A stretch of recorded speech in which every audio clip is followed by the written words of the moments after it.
Ang lakas ng tunog.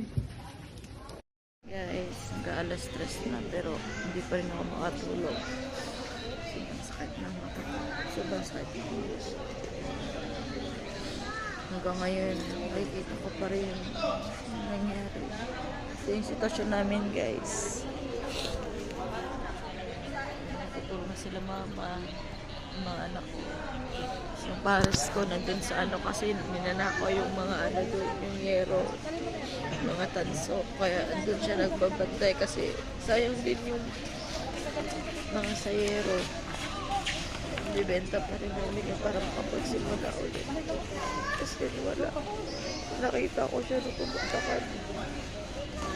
Abo lahat. Sobrang sakit. Ang daya. Pero wala rin nangyari.